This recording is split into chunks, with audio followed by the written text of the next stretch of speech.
Hello all, my name is Elizabeth, my channel is Queenie Lame, and in this video I'm going to talk about 8 tips to get you through the first semester of PA school.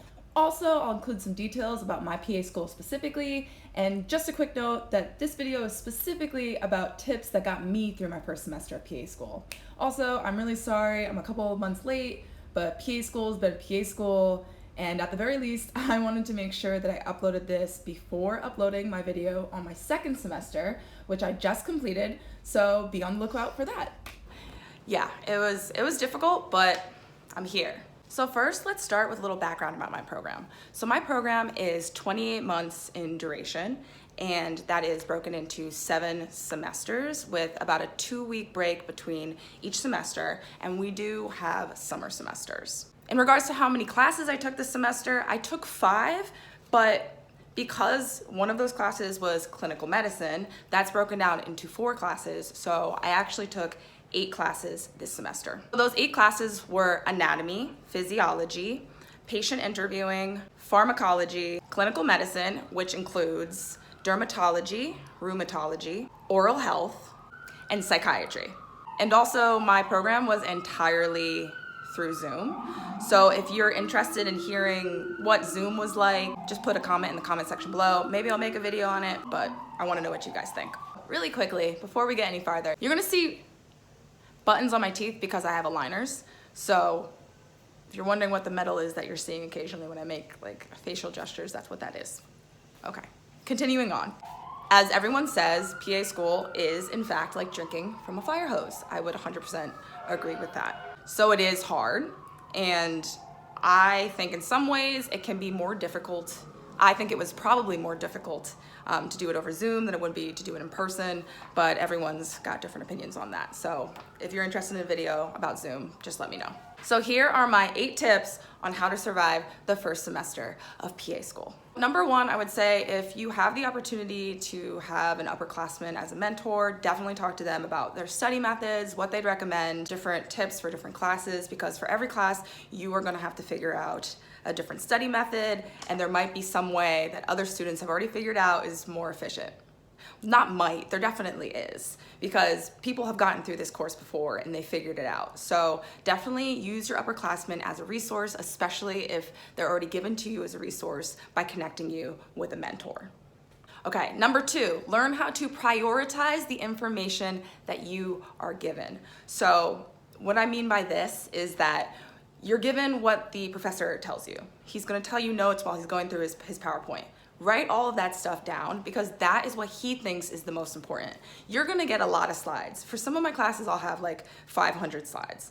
And you need to figure out what's most important, and I think the best way to do that is by focusing mainly on whatever the professor said, and then secondarily, you always prioritize the information that they gave you. If you have any questions about some of the stuff that you've learned, what you do is then you use the textbook and then you try to figure out other resources to get more into depth about that information so that you can really understand what's going on, because you know the professors are just as busy as you are. They might not have the time to always give you a one-on-one information session, so it's really important to utilize all of the sources that are available to you. So number 3 is be ready to test out different study methods until you find the one that is both most efficient for you and the most efficacious for your learning. I did not think that I was going to have as much of a learning curve as I did when it came to what study method worked for me for specific classes. I used a different style of studying in PA school than I did when I did my post-bac, because as a career changer, there were some classes that I needed. So in order to get into PA school, I took 11 very science-based classes before I got into PA school, and I thought that I had really parsed down my study method and had really narrowed it down. I knew exactly how I was going to study, but then I realized in PA school quickly that there's so much information that the study method I was using was not efficient. What I had been doing and what I did to get straight A's when I was doing my post-bac was I would take the information that I was given and then make a blank test format, and then I would fill it out with colored pens and like figure out, just like fill it out, test myself. But I found that I did not have the time to make those blank study guides. That would have taken way too much time. There was way too much information. So I really had to figure out, what am I gonna do if I can't do what I had been relying on for learning methods? Now I'm gonna talk about number 4, the tips that I have specifically for what worked for me and might work for you when it comes to changing up your study methods and what study methods I think are some of the more efficient ones when it comes to understanding large amounts of information just in general. So here are my 3 tips for things that I found extremely useful for all of my classes in general. Number 1, use colors. For me, I found it was much easier for me to recall information if I had color-coded it. So for example, in my pharmacology class, in my mind, warfarin is always pink. Everything that I know about warfarin is in pink. So if I'm like, oh, was that heparin or was that warfarin? I remember seeing that sentence in pink. Meanwhile, I have heparin. Everything in my mind about heparin is blue. Everything about streptokinase is green. Everything about statins is blue. So I think the colors really helped me organize information, especially when I was creating charts. Number 2, what I would say really helped me for my study method change was handwriting. So I went old school. I have an iPad and I did use it in some ways for school. I think it was super useful in many ways, especially when it comes to like jotting down notes on my PowerPoints. But nothing took the place when it came to me of writing it down on a piece of paper. There was just something about that, writing it down on a piece of paper. It was also, I'm in class so long that sometimes your iPad, you're not paying attention, it dies. And you don't want to not be able to access your information just because your notes died on you. So to have it in a hard copy was nice because I always just like had a hard copy on me. I felt more comfortable studying on the train if I was going somewhere or if I was like traveling in a car or something because I had a hard copy on me. So I just went old school, and you'll see my nails are kind of bad, but I have like a writer's callus, so proud of this writer's callus. I did a lot of writing. Number 3, you have to work on reinforcing the material. So what I did was that I used practice questions. Do as many practice questions as you possibly can. This is where also you should definitely talk to your upperclassmen. Maybe they have books that they found very useful, books that they know that your professors like to take questions from, or just like books that are related to the books that you have as textbooks that have lots of practice questions. It's great because now I didn't have to spend the time making the testing material. Instead, I just went immediately into active recall, which is something that you really need to work on. Active recall is the best way to remember things, really. That's taking the time to be like, do I know this? Trying to reason it out. If you get it wrong, then you go back to the answer. It's like, this is why I got it wrong. And then the next time, you see if you understand it. So active recall is very useful. That's why I would say practice questions, practice questions, practice questions. So I put links in the description box below for like Amazon links to the practice material that I used in my school. It may or may not be useful to you, but if it is, that's great. So the books would be BRS for both physiology and pharmacology. I used Lange for clinical medicine, and there were some questions in anatomy. Baby Cats is what we call it, but it's related to the pharmacology book that we have, and it has lots of practice questions in it, and it's a smaller version of our main book. It's just more condensed and there's more questions in it. And then we had Gray's Anatomy, which was extremely useful for understanding anatomy. Just so you know, anatomy was the hardest class that I had. That's what I would say for me, because it's just so much information. And you just don't realize how complicated the body is. I took anatomy, but I didn't take like medical school anatomy, so be ready for that, guys. There's really no way that you can prepare for it. There's just not. You just have to figure it out. So now I'm gonna tell you little tips that I have for each individual class. So for anatomy, I found it was very important to hand draw everything I could. Basically nerves, veins, arteries, you gotta hand draw all of that. Then what I did was I tried to color code and put like muscles in boxes.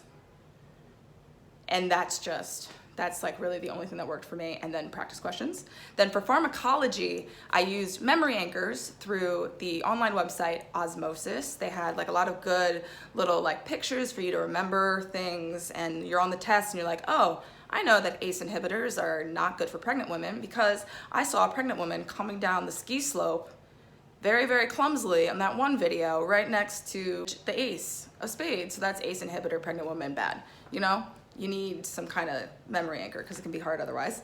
I also color coded, I did those drug charts, and I tried to do this one thing that I'm gonna credit Mama. My mom suggested, she was like, let's just say guys, PA school is hard. I did have a couple breakdowns the first couple of weeks for multiple reasons, but I talked to my mom, she's like, Elizabeth, okay. She started research, she's like, Elizabeth, okay. I was watching this video and this one guy said this is what he does.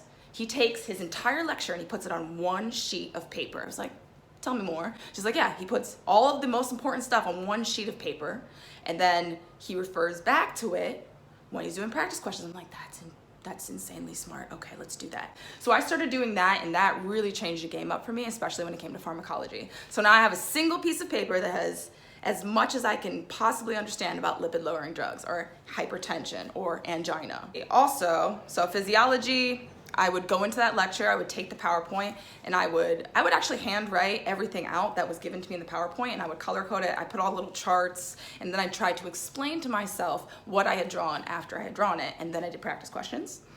For patient interviewing, all you can really do is just practice with that. We got to do that over Zoom. Yep. And then we had clinical medicine. And for clinical medicine, we used like this book called Lange. It's like yellow book. It's got lots of practice questions. I made a couple charts for like the different diseases. And then also, this will come to number 5. You want to utilize online resources. It's really about trying to figure out the best way for you to learn. And for me, I'm a very visual learner. So I found myself going to a lot of different online resources. That would be things like, YouTube. I would really recommend Ninja Nerd, especially for when you get to the cranial nerves, okay? Ninja Nerd. That really, really helped me. I did that before I came to class because I knew I was gonna need it and I knew it was big. Other things, so I used Osmosis for pharmacology, some things for physiology. There are a lot of really great, lots of really great videos on things that you'll need to know for PA school on there, and they're specific for PA school. They have like a PA specific site, not just like medical school.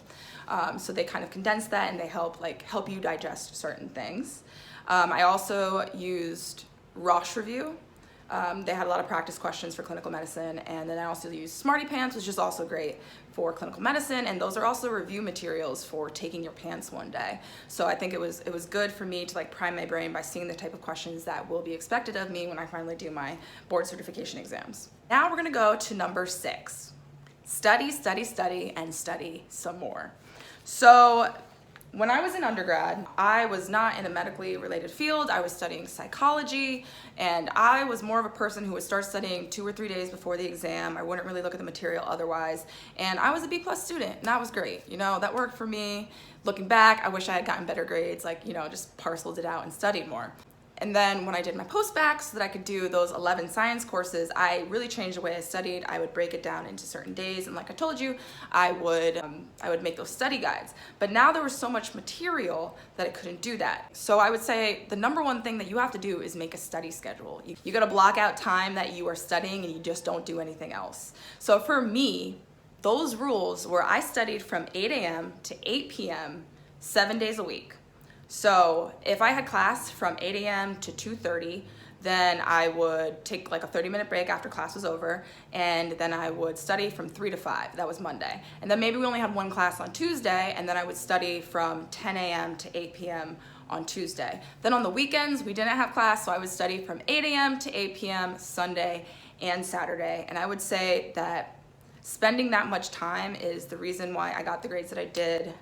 I'm very proud of my grades. I'm not bragging, but just to say, like, these methods can work, especially when it comes to a large amount of information. I got like A's in my classes, and then there was one class I got an 89 in.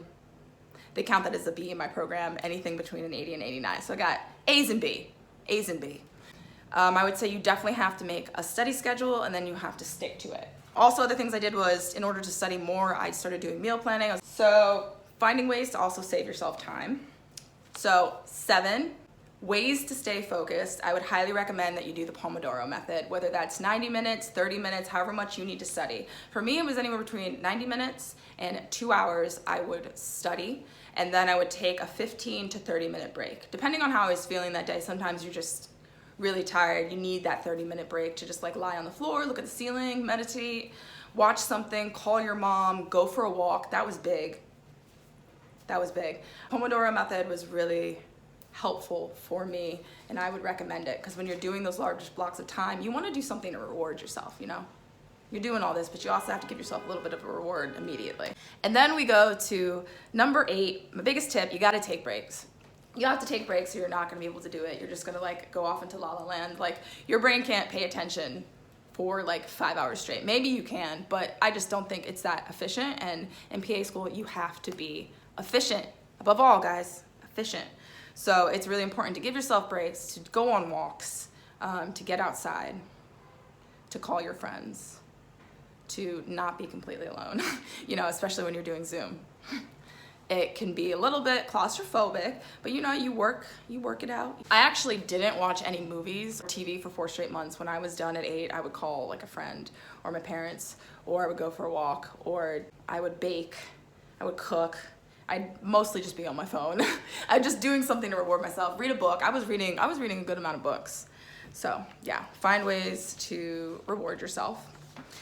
And I'm gonna follow this all up with what I plan to do differently going into my 2nd semester of PA school. So because I was spending so much time trying to figure out what my ideal study method was in the beginning of PA school, I felt like I was playing a game of go to lecture, and then after lecture, try to digest what the professor said, try to understand it, do practice questions. What I wanna do for my next semester is what I was doing when I was doing my post-bac, which is I want to come to class having already done a good amount of the footwork when it comes to the information that we're going to be given, so that when I come to the professor, I can ask questions. Like, that is the kind of person I want to be, because I want to understand this information very well so that I can be the best physician assistant that I possibly ever can. Going forward, now that I finally know how to study for which class and like what my ideal method is and what has worked for me, now, you know, the week before PA school starts, which starts back up for me on January 4th, it's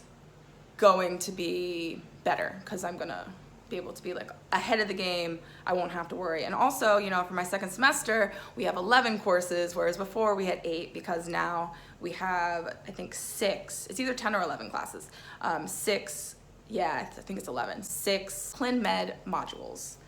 And then we're having an additional class on top of that. So it's gonna be a lot, but like I said, once you figure out how to study, I think it becomes easier. So yeah, if you have any questions about how to survive your first semester of PA school, if you have any questions about anything that I talked about, of course, leave those questions in the comment section below. I am happy to answer them. And if you like this video, make sure to like below, because I want to know if you're actually watching. As I said, my channel is Queenie Liam, but my name is Elizabeth. Thank you so much for watching. Have a great day.